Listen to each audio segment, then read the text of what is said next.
Hey everybody, and welcome back to another video. Today, we're going to talk about the times where NBA players just couldn't stay quiet when fans were trash-talking them. The result of this was the players confronting those fans and yelling back at them, making the fans learn their lesson never to trash-talk to those players again. Let's kick this video off with one of the best players of all time. Up first, we have LeBron James. If you didn't already know, James is one of the most heavily trash-talked NBA players that we have in the league right now, and that's mostly because of how talented he is as a player. The Cleveland Cavaliers were unable to win the NBA championship one year, and they made it their mission the next year to get closer than they did before. So that year, the team was struggling, and at the time was below 500 in the standings. The Cavs then found themselves down by nearly 20 points against Chris Bosh and the Toronto Raptors, and things were looking bad for them until one woman in the crowd decided to rile up James. That woman ended up being none other than Chris Bosh's wife in the stands. James was only 6 for 19 shooting from the field up to that point, so it's no surprise that that woman was trying to get into his head and talk her trash while her team was dominating. Well, she clearly went a little too far after James happened to stroll past her one play, and he turned his game up to another level. He assisted or scored on 11 of the Cavaliers' 12 field goals made during the entire fourth quarter, including sinking 2 free throws to seal the game for the Cavs with about 20 seconds remaining. James could actually be seen yelling a few words over to her throughout the game before taking his comments to the post-game interview, claiming that the only reason his team was able to win was because she had ticked him off.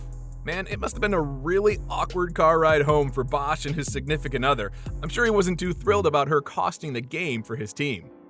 Just like how this random man cost his team the victory when he made the dumb decision to trash talk Michael Jordan during a Chicago Bulls game.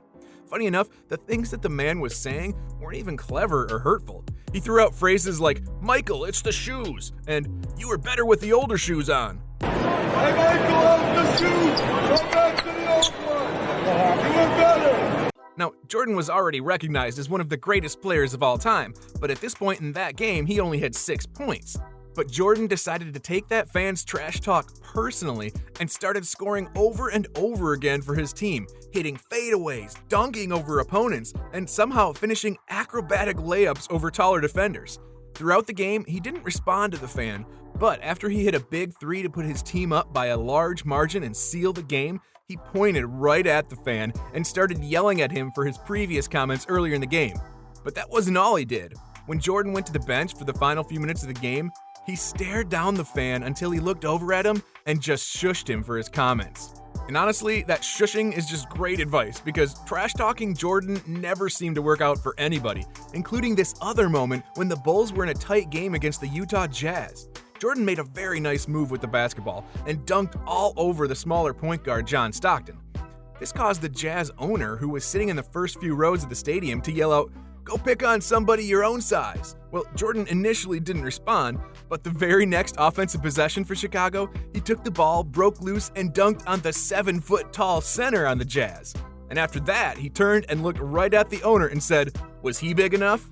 Such a savage moment for one of the greatest to ever lace him up. Next up, let's talk about James Harden.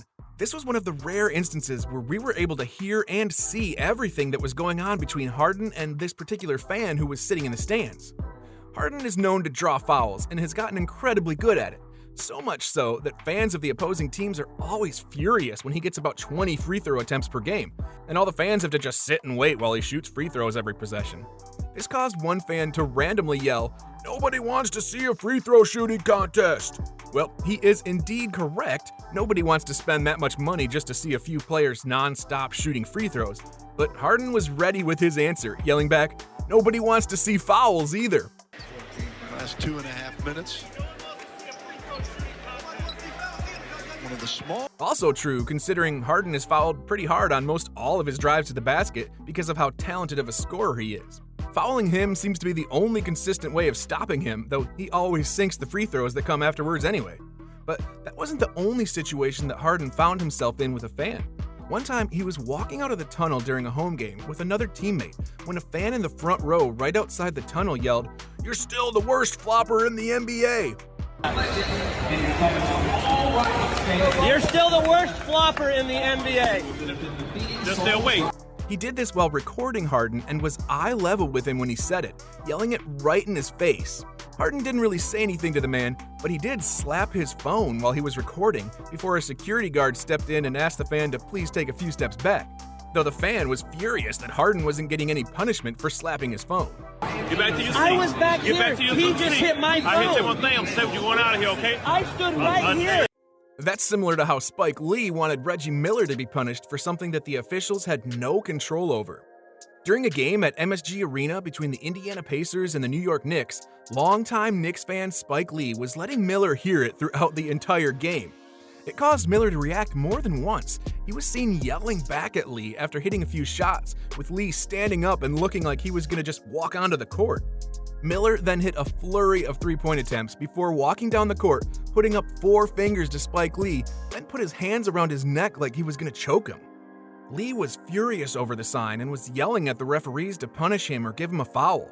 That was when the commentators for the game jumped in and said Lee doesn't even realize he isn't part of the game and that the referees literally can't do anything about what Reggie did.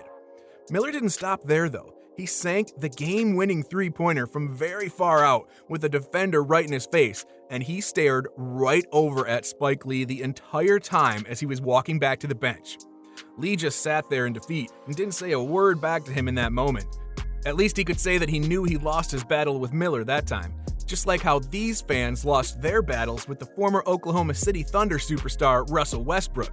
For some reason, Westbrook has been in more confrontations with fans than any other player in the league, but maybe that's because he's more vocal than a player like LeBron. There have been a lot of bad incidents that prompted a Westbrook response, including this one in Salt Lake City while the Oklahoma City Thunder played the Utah Jazz. When it happened, Westbrook was exiting the floor and making his way towards the locker room with a number of security guards around him. While he was walking off, clearly upset and angry, a fan was shouting at him and pointing a phone maybe 3 inches or less away from his face. I don't know about you guys, but if I was already furious over a loss or an argument, and then a man just shoves his phone in my face while recording me and yelling at me, I'm gonna clap back at them. And that's exactly what Westbrook chose to do. He slapped the phone that the man was holding, and the two got into an argument with one another while security had to step in and try to make sure the incident didn't escalate any further. The woman to the man's side was appalled at what she just saw from Westbrook, as if she didn't even see the man stick a phone in his face while screaming at him. Whoa, calm down, Jamal. Don't pull out the 9. I mean, it was honestly impressive to me how held back he was despite his team just being eliminated from the playoffs for yet another year. And that wasn't the only situation between Westbrook and a Utah Jazz fan either, as the infamous screaming match between him and one fan in the stands was by far the worst confrontation. Russ was yelling that he would mess up both him and his wife, while the man yelled racist and horrible things back to Westbrook, then acted as if nothing had ever happened and that the confrontation was all in good fun. Stop playing! I swear to God! I swear to God! I'll fuck you up! You and your wife, I'll fuck you up! But guess what? Westbrook was in yet another altercation with a fan, and this time it resulted in a physical confrontation. The Thunder had just lost a playoff game, and Westbrook was holding on to the ball still. He was upset with himself, just like any other player would be, and he was about to make his way off the court and into the locker room.